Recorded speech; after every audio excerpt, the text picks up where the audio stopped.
Hi guys, आपका स्वागत है पॉइंट टू पॉइंट एकेडमी में। मैं आनंद मोहन। आज हमने पढ़ेंगे हम लोग नंबर सिस्टम के बारे में। पार्ट थर्ड पढ़ेंगे हम लोग। इसमें पिछले लेक्चर में जितने हम लोग नंबर पढ़े हैं उसी नंबर को सभी सम्मिलित रूप से आज हम लोग रियल नंबर पढ़ेंगे। रियल नंबर में जितना नंबर हम लोग पढ़े हैं रियल नंबर में सभी नंबर आएंगे। देखिए,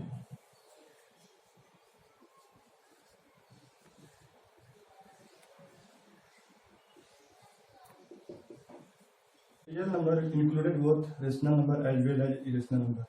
यानी कि रियल नंबर में क्या रहेगा शामिल, एक रेशनल नंबर और एक इरेशनल नंबर, दोनों जब इंक्लूडेड रहेगा उसी को हम लोग क्या बोलेंगे, रियल नंबर बोलेंगे।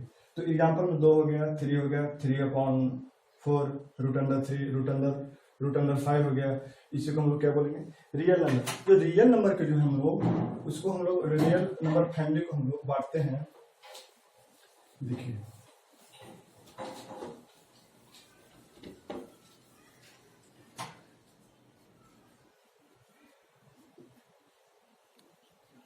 रियल नंबर को हमने 2 भाग में बांटा। पहला जो है हमारा, अब रियल नंबर ऊपर में लिखे अभी भी रेशनल नंबर,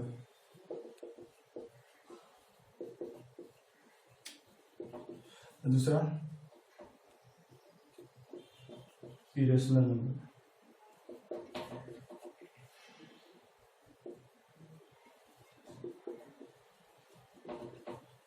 इरेशनल नंबर यानी कि रियल नंबर 2 नंबरों से मिलकर बना है, रेशनल नंबर और इरेशनल नंबर। अब जो रेशनल नंबर हमारा, अब रेशनल नंबर में हमें क्या क्या होता है, तो रेशनल नंबर में जो है मित्रों, एक तो रेशनल नंबर को हम लोग P/Q के रूप में लिखते हैं। P और Q हमारा इंटीजर होता है, यानी कि एक इंटीजर होता है। और दूसरा जो है हमारा P किसी अगर 5/6 है, 5/6 ये तो हमारा रेशनल नंबर है, तो 5/6 को हम लोग फ्रैक्शन भी बोलते हैं, फ्रैक्शन। अब हमारा ये हो गया। अब रेशनल नंबर हमें 2 चीजों को देखने को मिलता है, एक तो फ्रैक्शन मिलता है और एक जो हमको इंटीजर मिलता है। तो फ्रैक्शन को फ्रैक्शन एक रहता है और इंटीजर को हम लोग बांटते हैं। इंटीजर में हमें क्या क्या मिलता है, इंटीजर में हमें जैसे -3, -2, -1, 0, 1, 2, 3 डॉट डॉट, ये हमारा इंटीजर्स है। तो ये इंटीजर्स, ये तो हमारा नेगेटिव इंटीजर्स हो गया और ये पॉजिटिव इंटीजर्स हो गया, और इसको हम लोग होल नंबर बोलते हैं। तो इसको हम लिख सकते हैं नेगेटिव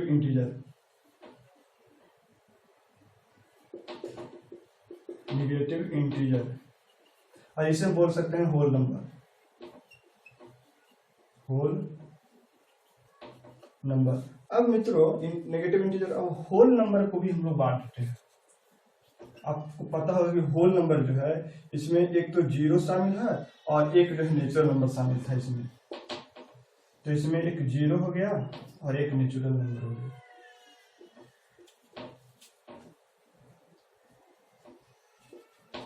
नेचुरल नंबर हो गया। तो ये आपका रियल नंबर का चार्ट है, इस तरह से आप याद रख सकते हैं। तो एक इसको हम एक और चार्ट से समझते हैं।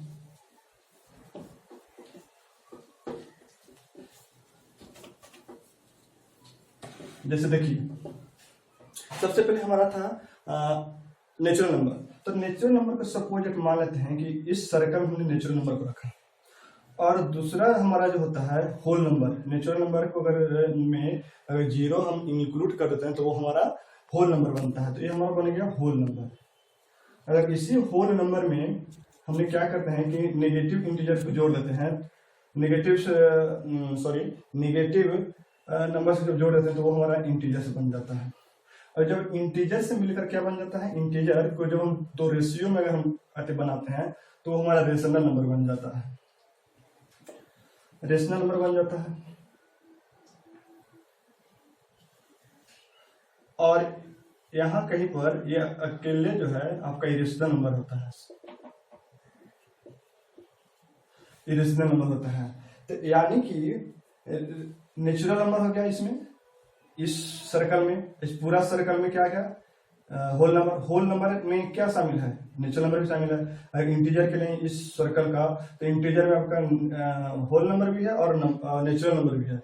अगर रेशनल नंबर की बात करें तो रेशनल नंबर में जो है सिर्फ क्या है, इसमें आपका तीनों शामिल है, एक तो इंटीजर भी शामिल है और होल नंबर भी शामिल है और नेचुरल नंबर भी शामिल है।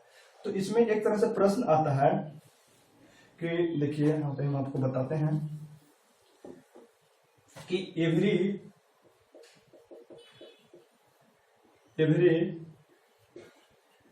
होल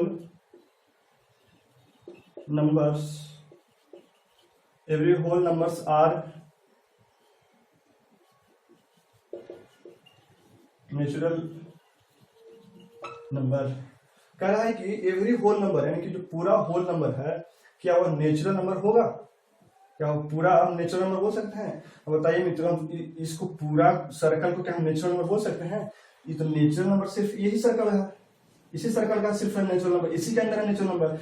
अगर क्वेश्चन पूछे आपको कि इस सर्कल में क्या सभी को हम बोल सकते हैं नेचुरल होल नंबर को क्या नेचुरल नंबर बोल सकते हैं इसको पूरा को, तो ये आपका जो आंसर जो होगा मित्रों वो आपका क्या हो जाएगा, नो।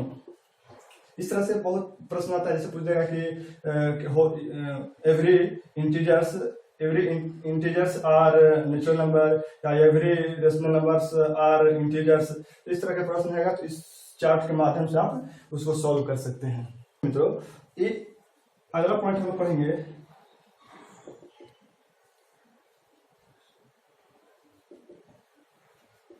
Rationalisation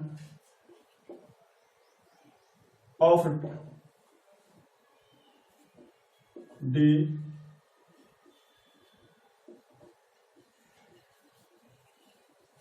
denominator.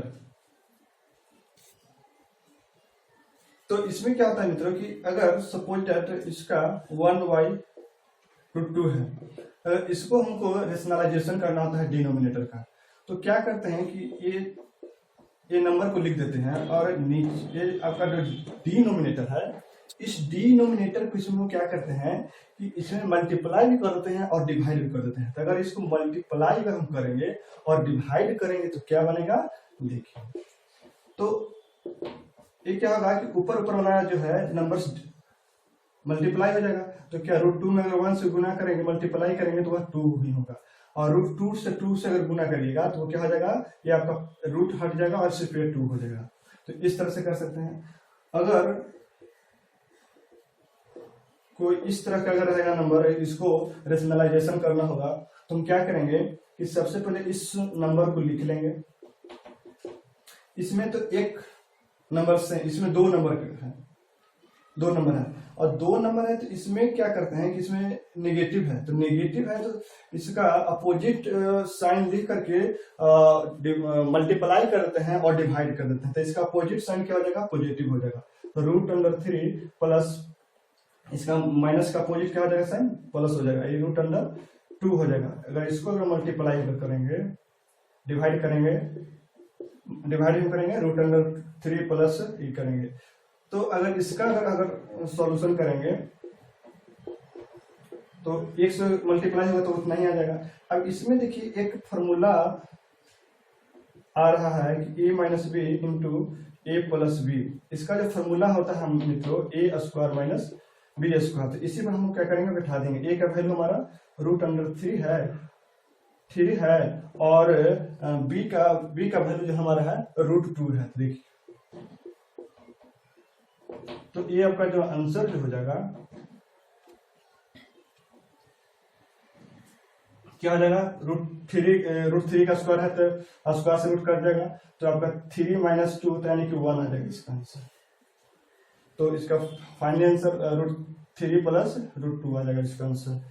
अगला है, अगर इसी तरह का अगर अपोजिट रहेगा, अगर ये √5 है और √3 है प्लस, इसको नेगेटिव था पॉजिटिव है, तो क्या करेंगे इसी तरह से हम लोग कर लेंगे।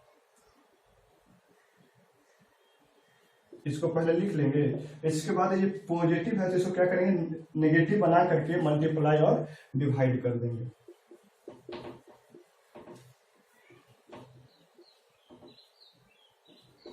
फिर इसी तरह से इसको हम आगे कर सकते हैं। तो देख लीजिए कितना हो जाएगा आपका, जो आपका वैल्यू जो है आपका आ जाएगा, आंसर आ जाएगा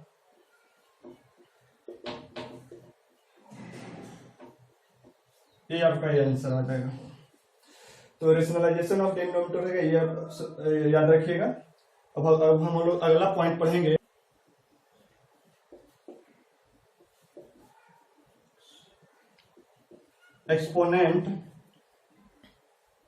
एक्सपोनेंट फॉर रियल नंबर।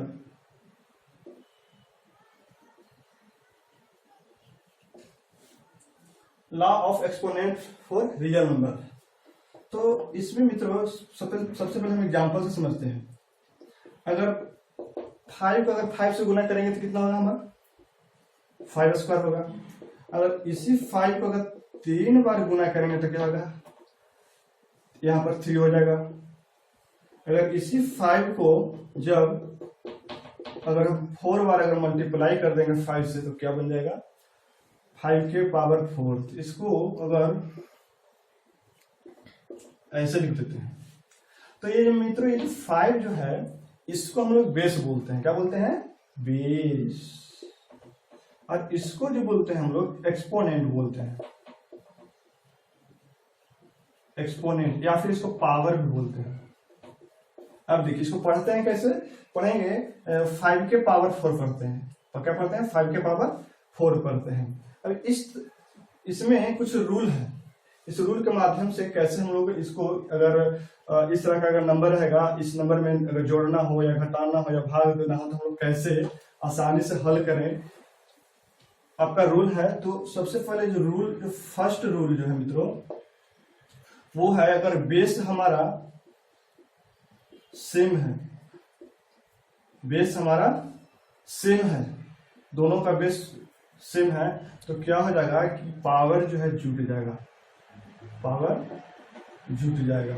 तो एग्जांपल में समझते हैं कि 2 के पावर 3 गुने 2 के पावर 4 है तो क्या हो जाएगा 3 + 4 बराबर कितना हो जाएगा 2, 7 हो जाएगा। अब जो दूसरा जो है, अब क्या करेंगे हम कि बेस सेम है लेकिन भागा में है, यही चीज है लेकिन एक है भाग में है। डिवाइड करेंगे इसको तो हम कैसे करेंगे डिवाइड। तो मित्रों जब बेस सेम होता है तो बेस लिख देंगे पहले, और क्या करेंगे कि बाई है, जो बाई हो जाता है ऊपर और ये हो जाता है इस तरह का हो जाता है 2 है तो कितना आ जाएगा 3 के पावर 2 आ जाएगा। और थर्ड जो है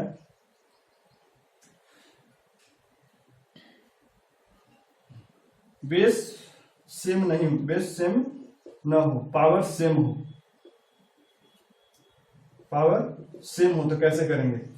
तो हम लोग क्या करेंगे कि जब बेस सेम नहीं हो तो क्या करेंगे, ये दोनों गुना मल्टीप्लाई कर देंगे तो क्या हो जाएगा, ये और क्या हो जाएगा पावर हो जाएगा। या फिर ऐसे भी लिख सकते हैं, ये ऐसे। तो देख लेते हैं एग्जांपल में, देख लेते हैं।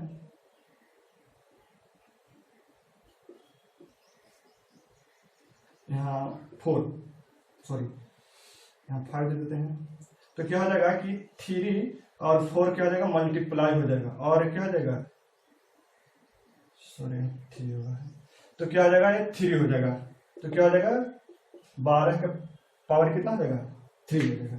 तो ये आप याद रखिएगा। और फोर्थ नंबर जो है,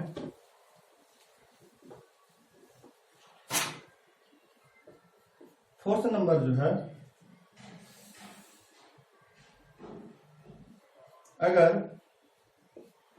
पावर के अगर पावर रहे, पावर में पावर भी अगर दिया हुआ रहे तो क्या होता है कि ये जो पावर जो होता है मल्टीप्लाई हो जाता है। तो अगर इस तरह का दिया हुआ रहे तो क्या हो जाएगा मल्टीप्लाई हो जाएगा। तो कितना हो जाएगा 5 के पावर में 2 4 जा 8 हो जाएगा, ये हो गया। अब 5 नंबर में जो है, अगर ए है, ए के पावर में अगर 0 रहे तो अगर हमारा 0 रहेगा तो क्या मान होगा, इसका वैल्यू 1 होता है। 0 क्या होगा 1 होगा। आप किसी यहाँ पर इस ए के वैल्यू जो है आप कितना बड़ा से बड़ा संख्या रखिएगा उसका वैल्यू हमेशा 1 देगा, चाहे कितना बड़ा भी ले लीजिए तो वो आपका आंसर हमारा हमेशा 1 देगा। तो आप ये इंपॉर्टेंट है, इसको याद रखिएगा। अब अगला जो है, अगर इस तरह का रहेगा 1/a के पावर n है, तो इसको कैसे लिखेंगे? तो इसको जब n है ऊपर जाएगा तो ये नेगेटिव में आ जाता है, तो 8 के पावर 7 है तो आएगा तो क्या हो जाएगा, -7 आ जाएगा। 6 जो है